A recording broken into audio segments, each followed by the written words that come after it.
ادع إلى سبيل ربك بالحكمة والموعظة الحسنة وجادلهم بالتي هي أحسن.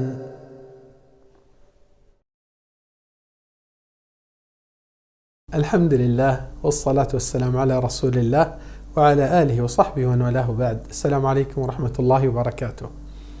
ایک واقعہ ہے جو امام صاحب کہتے ہیں کہ ہمارے محلے میں ایک پڑوس ہے جو مسجد کے تیسرے چوتھے گلی میں رہتے ہیں، اور ہم کو معلوم ہے کہ وہ لوگ کا گھر یعنی بالکل مال دولت والے نہیں، ایک اوسط اور ادنا طبقے کے لوگ ہیں، مگر وہ فیملی کے ممبر کے کچھ بڑے انتقال کر دیے اور بیٹا اور ماں باقی رہے اور بیٹیوں کی شادیاں ہو گئے تھے. تو وہ کہتا ہے کہ میں تعجب کیا کہ یہ پڑوس میں جو رہنے والی عورت ہے مسجد کے باہر آ کر بیٹھ کر بھیک مانگ رہی ہے. تو میں نے تعجب سے کہا کہ اماں جان، آپ کا بیٹا تو پرسوں ہی امریکہ کو گیا، کچھ مہینے پہلے، آپ کو بھیک مانگنے کی کیا ضرورت پڑی آپ کو؟ تو کہتی ہے ہاں بیٹا، میرے بچے تو سب چلے گئے اور کوئی مجھے پوچھنے والا نہیں. میرا بیٹا بھی جو مجھے کہا کہ ماں میں آپ کا خیال کروں گا، دیکھ بھال کروں گا، وہ بھی جا کر 8 مہینے ہو گئے. تو امام صاحب پوچھے کیا آپ کا بچہ کچھ نہیں بھیج رہا ہے آپ کو پیسے؟ تو کہتی ہے نہیں بیٹا، وہ صرف ہر مہینہ ایک فوٹو بھیجتا ہے اور وہ فوٹو میں دیوار پہ لگا کے رکھی ہوئی ہوں اس کی خط کے ساتھ، مگر مجھے پڑھنا لکھنا نہیں آتا. تو امام صاحب تعجب کرے اور بولے اچھا ٹھیک ہے، میں ان کا ایک خط پڑھ سکتا ہوں. تو گئے گھر پر تو دیکھے کہ خاتون بچہ ہر مہینہ $1000 کا چیک بھیج رہا تھا، اور وہ چیکوں کو نہیں پڑھنے کی وجہ سے وہ چپکا کر رکھتی ہے کہ بچے کا خط ہے، کچھ لکھا ہوا ہے اس میں. اس کے پاس خود $8000 ہے گھر میں اور جا کر بھیک مانگ رہی ہے. تو امام صاحب بولے دیکھو آپ کا بیٹا آپ کو پیسے بھیج رہا تھا، یہ خط چٹھی نہیں ہے خاص، یہ آپ کی خرچے کے لیے ہے، چلو میں آپ کو بینک سے توڑا کر آپ کو دوں گا. تو وہ دے دیے. میرا بولنے کا مقصد یہ مثال سے کیا ہے کہ آپ لوگ کے پاس بھی اتنی بڑی دولت ہے، مگر آپ لوگوں نے اس کی قدر نہیں کی اور بھیک مانگنے کے لیے یہاں وہاں تفریح پھرتے ہیں، یہاں وہاں کھانے کے لیے یہ ہوٹل جاتے ہیں، وہ انٹرٹین کرتے ہیں، وہ موبائل کا گیم کھیلتے ہیں، وہاں سے دوستوں کے ساتھ گپ شپ میں نکل جاتے ہیں، رات میں جاگتے رہتے ہیں، کبھی موویز کبھی فلان. کیوں؟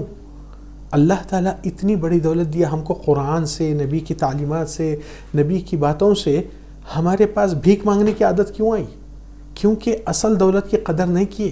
اس لیے بحرانگی، پریشانی، ٹینشن، ہر چیز میں ہم اپنی کمی پیشی کو بھیک مانگنے کے لیے کبھی یہاں کبھی وہاں پھرتے رہتے ہیں، حالانکہ بڑی سی دولت سکون کی اور آپ کے دل کی آرام کی چیز آپ کے پاس ہی موجود ہے.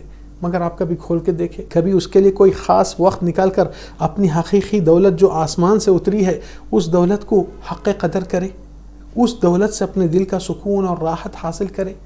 آج کتنے لوگ کے پاس قرآن ہے، مگر اللہ رحم کرے کہ جیسا یہ خاتون چیکوں کو پڑھنا نہیں آتا تھا، چٹھی اور خط ہے سمجھ کر چپکا دی، آج بہت سے گھروں میں قرآن کی ایسی ہی ویلیو ڈیگریڈ کی جاتی ہے کہ اسکول کے پورے سبجیکٹ پڑھیں گے، اس کے ٹیوشن لیں گے اور اچھے لینگویج سیکھیں گے اور سکھائیں گے، بچے کو ڈگری اور بڑے پوسٹ گریجویشن PhD تک پہنچائیں گے، مگر قرآن کی ایک لفظ سمجھنے کی دلچسپی نہیں رکھیں گے، تو پھر گھاٹا نقصان کس کا ہو رہا ہے؟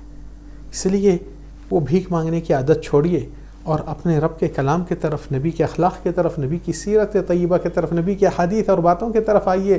حقیقی دولت آپ کو دل کو سکون دینے والی ہے. دوسری چیز آپ دیکھیے کہ اگر یہی بھیک مانگتے رہیں گے تو دنیا والے تم کو ادنا اور احقار نظر سے دیکھیں گے.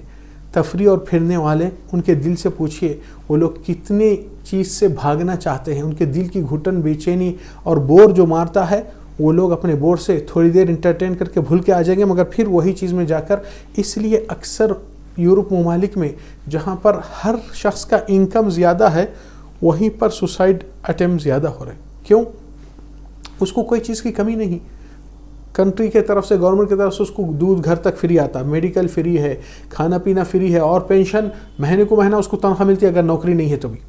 مگر فن لینڈ اور سویڈن، مختلف وہاں کے کنٹریوں میں دیکھو، آپ دیکھیں گے کہ وہ لوگ زندگی بور کی زندگی جیتے ہیں، کوئی مقصد نہیں ہے زندگی کا، مصروف رہتے ہیں انٹرٹین میں، یہ گیم میں، یہ میچ میں، یہ فلان میں، یہ چیز میں، ان لوگ کو کوئی مقصد ہی نہیں. اس لیے معاملہ یہاں پر ختم ہو رہا ہے کہ انسان اپنے آپ کو کل کر رہا ہے، جبکہ آسمانی بڑی دولت آپ کے اور ہمارے گھر میں موجود ہے، مگر ہم نے اس کی حقیقی قدر نہیں کیا اور دنیا والوں کی تفریح تماشوں میں بھیک مانگتے چلتے جا رہے ہیں. اللہ محفوظ رکھے اور ہم کو اور آپ کو اللہ کے کلام سے اور نبی کی سیرت اور اخلاق سے کافی زندگی گزارنے کی کامیابی عطا فرما. وصلی اللہ وسلم علی نبینا محمد وعلی آلہ وصحبہ اجمعین.